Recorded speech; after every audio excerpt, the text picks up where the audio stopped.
Good day sa inyo mga katiktik. Ngayon ituturo ko pala ito mga katiktik sa Apple na tab kung paano maglagay ng RAM disk dito mga katiktik. Katulad nito, ang dami nyong nakikita, di ba?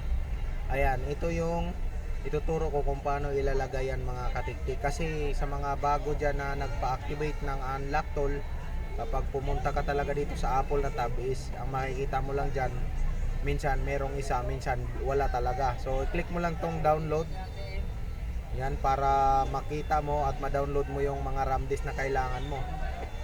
Lakihan mo lang ito mga tiktik. At dito sa left side, meron ka makikita dito RAM disk. Merong all RAM disk, iPad, iPhone.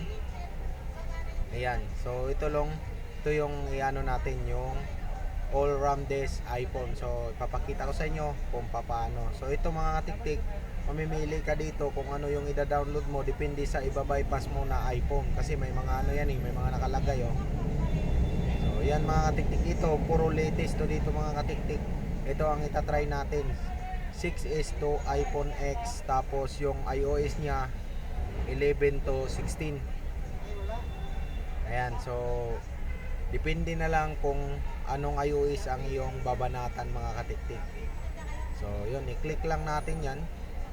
At ito naman yung sa 7 Plus 2X mga katik, 6S to sa X. So i-click mo lang yan at makikita mo yung latest dyan kasi may date naman mga katiktik na 2024, 2023. So makikita mo yan. So click lang, download natin. At dito sa ating mga katiktik sa desktop, mamaya magagawa tayo ng folder. So ito yung na-download natin. Click natin save as. Ayan, so ito yon. So pwede mong i-save dito sa desktop. Ayan, sinasabi ko mga katiktik, right click lang natin, gagawa tayo ng bagong folder. Ayan, lagyan lang natin kung anong gusto nyong pangalan. So itong sa akin dito mga katiktik is sample lang, RAM disk.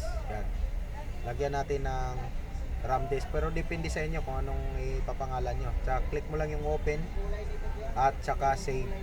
So ito mga tiktik, click mo yung, ayan mga katiktik, nagda-download na siya automatic. Pag click mo ng open, automatic masi-save download. So antayin natin yon na matapos.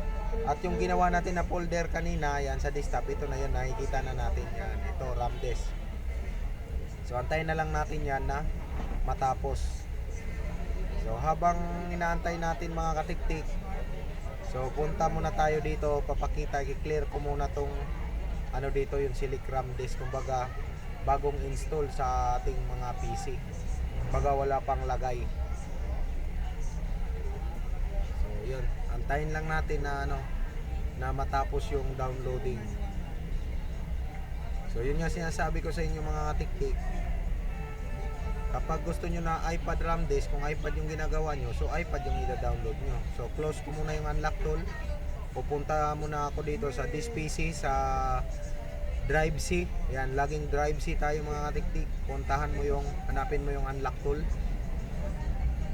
Yan, tapos data file, tapos Apple.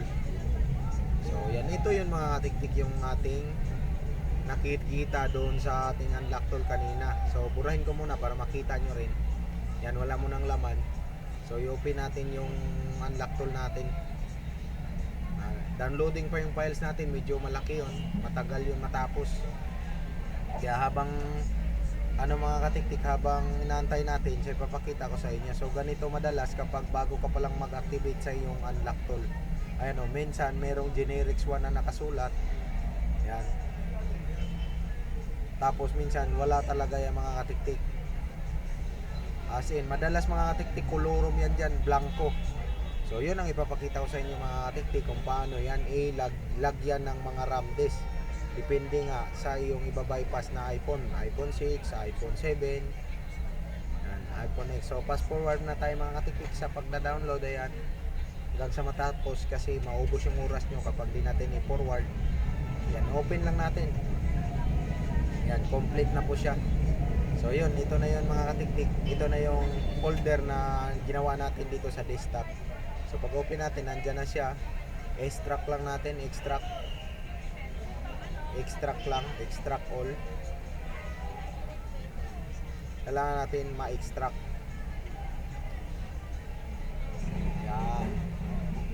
extract. So yun nga sinasabi ko dito mga katiktik, ang laman yan 6S hanggang X. Tapos may bawat ano, mayroon pang iba-iba pa yung iOS version. So ito, pwede natin i-edit yan mga katiktik, yung folder na yan. Pwede natin palitan ng pangalan mamaya. So i-extract muna natin mga katiktik yan. Di pa natapos mag-extract mga katiktik. Ayan, antayin natin na matapos itong extracting. Yun. So pagkatapos click mo yan, yung sinasabi ko na pwede mo natin yang i-edit, kasi depende yan sa inyo mga katiktik kung ano yung lalabas doon na folder kapag ilagay na natin doon sa ating unlock tool. Sa RAM disk natin makikita kapag sinilik. Ayan. So yun, pag i-open mo, ayan, dami. Ano ba ito? 6S. Ayan o, may mga iOS siya, 15. So gagawa tayo ng sample mga katiktik. Yan, iPhone 6S yan, di ba mga katiktik? 6S plus 6S. Yan, 6S plus. So ito yung laman niya sa latest na iOS. So pwede natin i-copy ang mga katiktik kung ganon din yung iOS na version mga katiktik ng gagawin nyo. Yan. So ito yung ilalagay natin, pero pang 6S lang yan. Pagka isa-isahin mo paglagay yung RAM disk. So yun, balik tayo doon sa may download. Yan, meron ding ano dito mga katiktik, yung old version. Yan, silipin natin na magkasama na siya lahat mga katiktik. Bawa 6S to 7, 6S pala mga katiktik hanggang 6S simula SE. Yan, meron ding 7 plus hanggang sa 7 hanggang sa X. So yan, ito, try natin i-download to mga katiktik para mailagay din natin to mamaya. So yan, save as lang natin. Doon pa rin natin yan ilagay sa ating RAM disk. Ayan, sa ginawa nating folder sa desktop. So yan, downloading na mga katiktik. Yan, antayin lang natin yan na matapos yung download. At ganun din gagawin yan mga katiktik. Pag natapos yan, siyempre i-extract din natin. So habang inaantay natin yung download, papakita ko sa inyo kung paano nga ba. So again, pasok tayo dito, 6S plus. So punta tayo dito sa ano, itong dalawang to, pasukin natin. Kakopy natin yan at gagawa tayo ng folder para di tayo malito. Yan, 6S plus mga katiktik. Yun, copy. Yan, may nakasulat naman kung ano saan siyang folder. So magagawa ka ngayon ng folder na halimbawa pang ano 6S plus yung gagawin mo sa pag-bypass. Yan, lagay mo 6S plus. Tapos i-paste mo ngayon yung kanina. Na ito yung latest version na iOS. So yan, ika-copy mo lang tong folder na to. Copy. Tapos balik ka doon sa disk PC o sa drive C. Balik ka doon sa drive C. Yan, drive C. Tapos hanapin mo ulit yung unlock tool. Tapos data files tsaka Apple. So dito mo siya ngayon ipi-paste. Yan, ipi-paste. Yan, makikita na natin yan, yung 6S plus na yan dito sa ating RAM disk. Yan dito. Yan, wala pa, di ba? So kailangan natin minsan dito mga katiktik i-close yung ating unlock tool bago makita natin yung nilagay natin doon na folder. So naka-folder kasi yung RAM disk natin eh. So i-close muna natin yung ating unlock tool bago natin makita ang ating nilagay na folder. So minsan pag meron ng laman, isi-select mo lang, tapos paglipat mo meron na naman yung kapag may bago na tayong ilalagay na na RAM disk. So dito mga katiktik, kino-close muna natin at binubuksan. Yan.